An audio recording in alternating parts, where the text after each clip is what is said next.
What's up, you guys? Adam with Anabolic Climbing here, and today I wanted to give my thoughts on the optimal stack to run if someone was trying to project silence. So if you guys enjoy these kind of deep dives into potential PEDs for various different projects, I'm actually going to be starting a new series where I'm going to be breaking down iconic climbs, things that I consider either inspiring or famous, and I want to talk about my own thoughts on what I think would be optimal protocols for potentially sending them, either for current generations, future generations, and really just propel the conversation around what PEDs and rock climbing might look for. So if you guys like this kind of content, obviously don't forget to hit the like, subscribe, and drop a comment. It means the world to me. So yeah, if you guys are taking a look at the screen now, your eyes don't deceive you. That's me actually working silence when I was still completely natty. And you guys might not realize this because you've never been to Norway, but first hold as a jug, making it to the second clip, honestly not terrible. Also, the cave is kind of a maze. Figuring out which route is silence is kind of a bear. But thankfully, one of the gentlemen from, I think it's Red Point Climbing, they do 3D scans, was able to point me in the right direction and even give me a belay after this iconic free solo photo.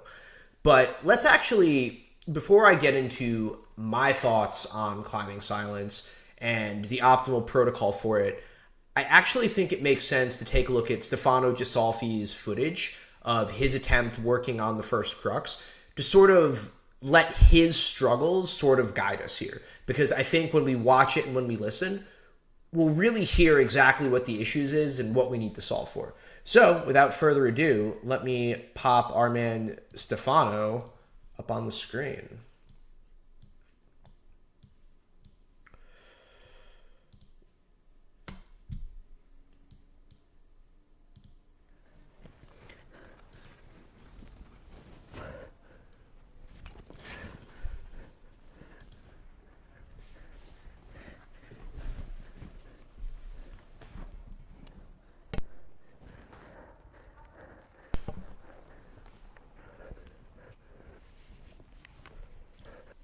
Do you guys hear it?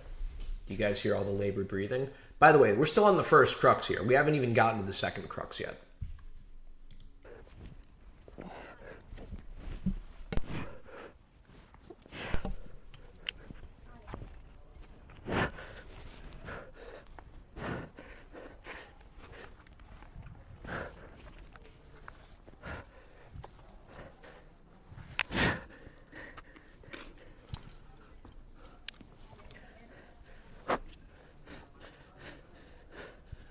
So right here, we're at the knee bar rest, and again, you're already hearing the labored breathing that he's dealing with just getting here.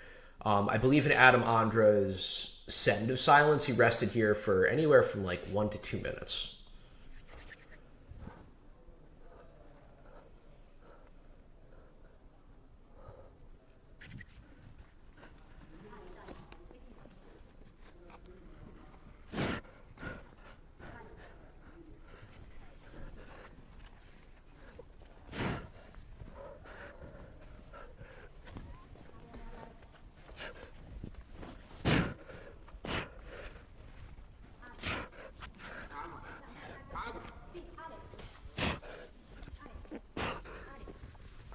Going to the first crux, getting the foot jam, and he's off.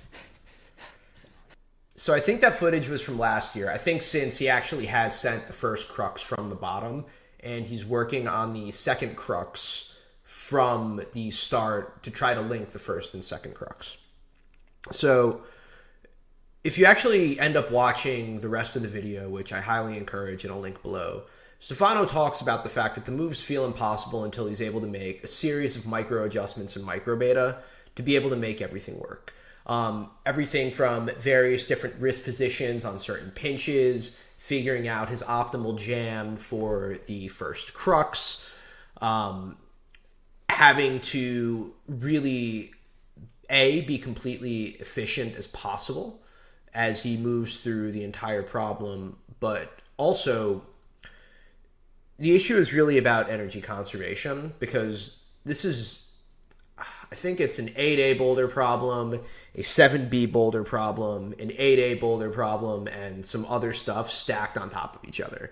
It's incredibly brutal and incredibly energy consuming on what's essentially like 70-ish degrees overhung. It's very, very vertical, or a very, very horizontal rather. So the issue when it comes to silence is not the individual moves, right? Stefano, Adam, there's a whole slew of guys that technically have the skill and the power to be able to do any one of these moves in isolation.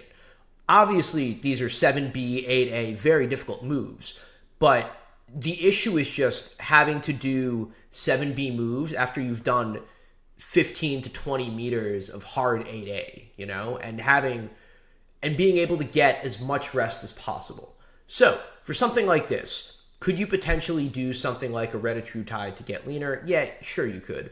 But Stefano Gisolfi also, I think, weighs 120 to 125 pounds. That dude does not have much less fat to lose. Could he try to take something to overclock his strength? I don't know that strength really helps on a route like Silence.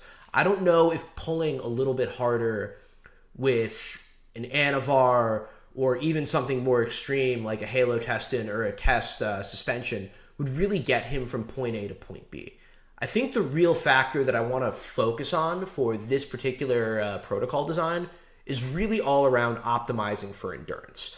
So there's a couple different ways that we can do this. And there's actually a precedent of this being used in rock climbing before. If you guys remember back in one of my previous videos over Pavel Batushev, he was leveraging meldronium to essentially focus all of his cardiovascular fuel through glucose in order to upregulate and increase the efficiency of his cardiovascular performance. And he went out and smashed the ice climbing comp, winning his first comp in about 6 years. Meldronium would absolutely be a viable outcome for a great PED for silence, but we're going to go in the opposite direction. Rather than channeling our body to focus on glucose exclusively, we're actually going to design a protocol specifically to increase cardio output that only focuses on fatty acid oxidation, and all of the compounds we leverage are just going to funnel into that particular biological process. So without further ado, let's hop into it. Pardon the coughing there. So what would we ultimately run, right? What compounds could we leverage to increase our cardiovascular output as efficiently as possible, prevent being pumped, while focusing exclusively on fatty acid oxidation? Well, that's going to be Cardarine. Cardarine, Cardarine, if you guys do not know, I jokingly call energy in a pill, but mechanistically, what it does is it promotes a shift from shift to fatty oxidation away from glucose utilization. And what you'll see is prolonged anaerobic or aerobic training impacts, and it's really loved by a lot of cardiovascular athletes in general. I have friends that have run Cardarine at about 10 milligrams per day. I've heard it's safe to run for up to 12 weeks. I personally wouldn't run it for more than 3. I actually won't run it at all. And the reason for that is it's extremely cancerous, or at least it seems to be in rodents, and also has a U-shaped curve of cancer. So under 2.5 milligrams seems to be cancerous, and above 20 milligrams seems to be cancerous. And whenever you're dosing anything from the underground, you could have dosing variability, which is why this is a compound that I'm likely not ever going to touch. But of my friends that have ran Cardarine, they report being able to increase their sport performance by about half a grade. And if you're looking like someone like Stefano, who's already being able to make it through the first crux, that can basically do any of the moves in isolation but is having trouble linking them together, this could be an ideal basis for building up his protocol to increase his cardio to be able to do something like silence. So what else can we leverage that increases cardio, that works off of really using fat as our cardio sources and our fuel sources? And that would be SLU-PP332, a compound that you guys know that I am extraordinarily a fan of, something I took this morning when I was doing my own fasted cardio. And what that will do is it'll reduce the cardiac fibrosis, or the scarring around the heart. Also, it seems to improve cardiac function in mice, and seems to increase the injection fraction of the overall heart output, and thus increasing more power of the heart itself. Additionally, it seems to focus gene expression around fatty acid metabolism and mitochondrial oxidative function in the heart tissue. So again, we're optimizing, yes, the mitochondria, but also optimizing for using fat as a fuel source. And in the case of both Cardarine and SLU, will this help with fat burning? A little bit. But realistically, between both of them and the synergy that exists, what we're doing is basically we're stopping all of our using the source of fuel from carbs, switching over to fats exclusively, and using that to become as efficient as possible as we go move for move, and limiting the pump and increasing the amount of oxygen that we get move for move as well. What else could we do to support this? L-carnitine, particularly injectable carnitine. Again, helping us with fatty acid oxidation. This is something you wouldn't want to run on meldronium, but would definitely act like a peanut butter and jelly compound for both carnitine, Cardarine, and SLU together. I think between these three as the foundational stack for upregulating cardio, I think this alone could probably make it dramatically easier for Stefano to take all of the physical strength that he already has and leverage this to be able to link some of the more exhausting things and give him anywhere from like 20 to 40% more cardiovascular output and allow him to send a little bit easier. Lastly, obviously do not run, I will probably never touch EPO because I'm not a cardio athlete. There are a couple of ways that you could leverage this, but in general, you need to be doing frequent blood work and monitoring your blood pressure if you're going to be running EPO, as well as your red blood cells and hematocrit. But what we're trying to do is basically up our red blood cell count to go from 50-50 to 55-45, potentially even as high as 60-40, if you're willing to go balls to the wall and completely risk heart attack, stroke, clots, things of that nature. Personally, I am not.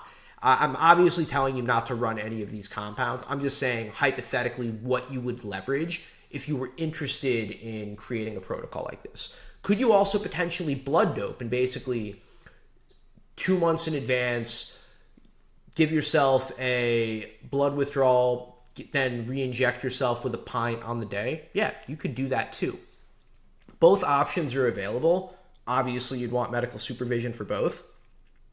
However, if we were basically taking all of the steps possible to dope as efficiently as possible to potentially send silence, I would be remiss not to mention this as a potential option.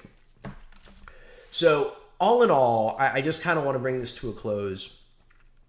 There are at least 4 compounds that we could leverage to all synergistically to give ourselves the best cardiovascular advantage for something like silence.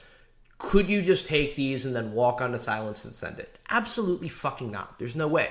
You still need the baseline strength. You still need the technical precision. But none of those things could be overcome with anabolics. All of those things, once you have the technical mastery to be able to climb silence move for move, all this would do would basically make it easier to be able to link these things together and remove some of the stress of having to breathe really heavily as you go move for move, making it easier to link together. Are most of these compounds above my risk tolerance? Yeah, EPO and Cardarine are well above my risk tolerance. Carnitine and SLU I use daily, or at least while I'm in calorie deficits, both of which I happen to love. But I say all of this to say that if somebody was enterprising enough, reckless enough, and open enough to try some of these compounds, it would show meaningful and tangible results on the wall for stuff like this. Anyway, that's it for the cardio deep dive on how to potentially solve for silence and use PEDs to make that a little bit less unmanageable, a little bit more possible to send. If you guys like these kind of hypotheticals, please let me know in the comments below. There are a couple of other problems that inspire me enough to make content like this. If there are certain climbs that you're inspired by that you'd love to see my opinions on protocols that we could run to potentially attack some of these problems, please comment them in the description box below. But yeah, I'm Adam with Anabolic Climbing, wishing you guys good luck, happy sending, and I will see you guys in the next one. Take care. Cheers.